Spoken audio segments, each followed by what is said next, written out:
My name's Mafi, Funaki Tahifote, and I work at the Heart Foundation's Pacific Heartbeat team as the manager of Pacific Health.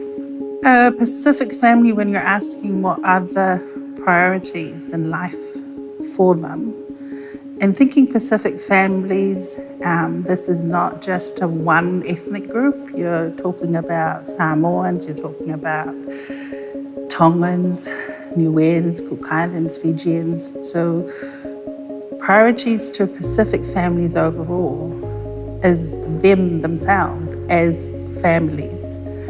Education, church, work, all of that on the outskirts.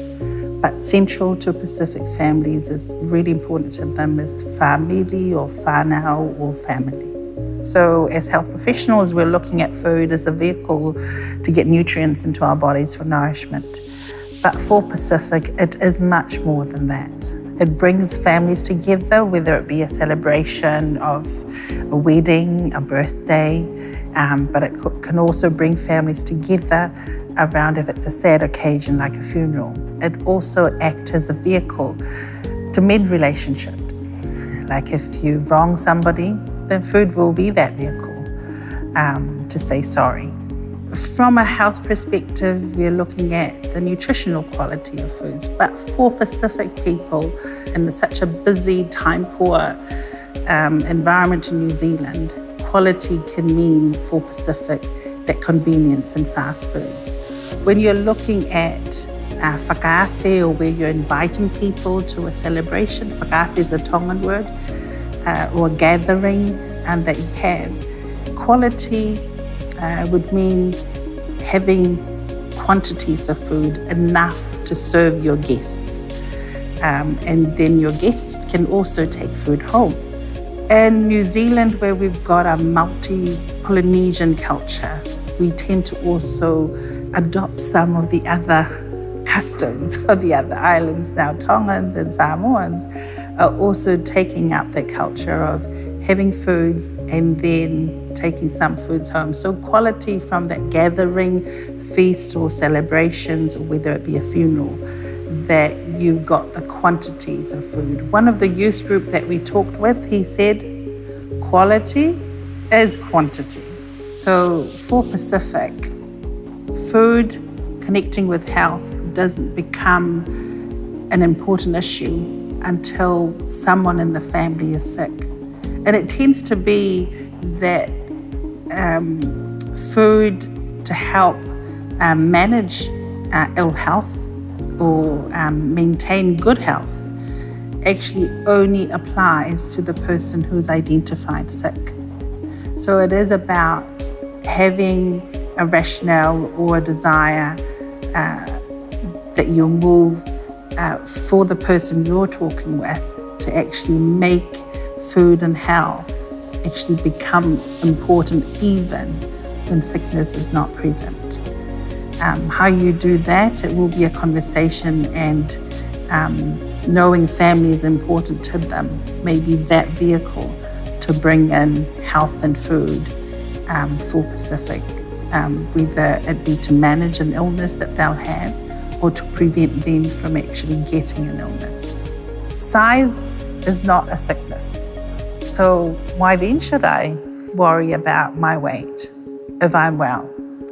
So there is a challenge, but it's a conversation that we can still have to try and create a desire and a recognition that you don't have to feel sick to then work on the foods that we have around us. So it's a conversation that we'll still have to have with Pacific people about trying to connect people even when sickness is not there.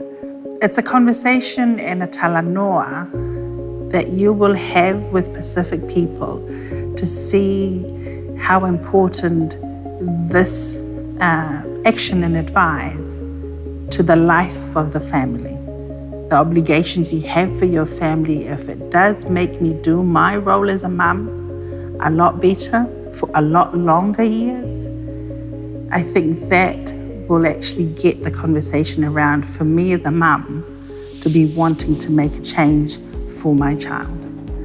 I think the best encouragement health professionals can have for Pacific people is putting themselves in the shoes of Pacific families or the clients that are in front of them.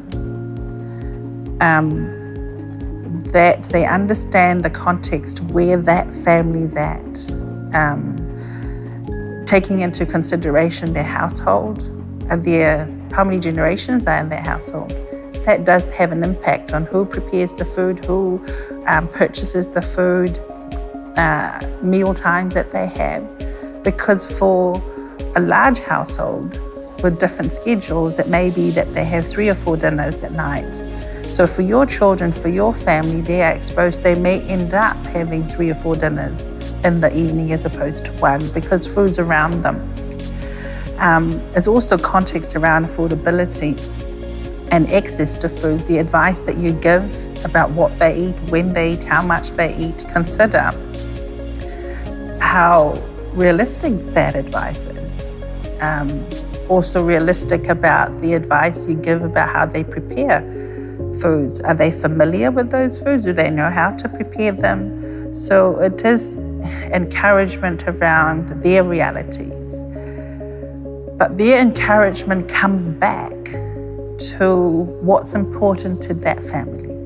So if for that family, what their desire and their dream, their drive is to actually get their kids to be better at school, to do better at sports, then you use that dream to actually say, well, you can reach that dream through taking care of what you feed your children, when they eat, how much they eat.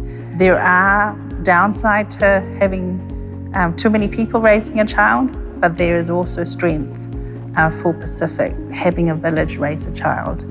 And I think that strength-based will encourage Pacific family to actually surface out of this ill health, poor health that we're always being mentioned publicly. There are strength of Pacific, and we can turn the tide around by working on the strength that we have.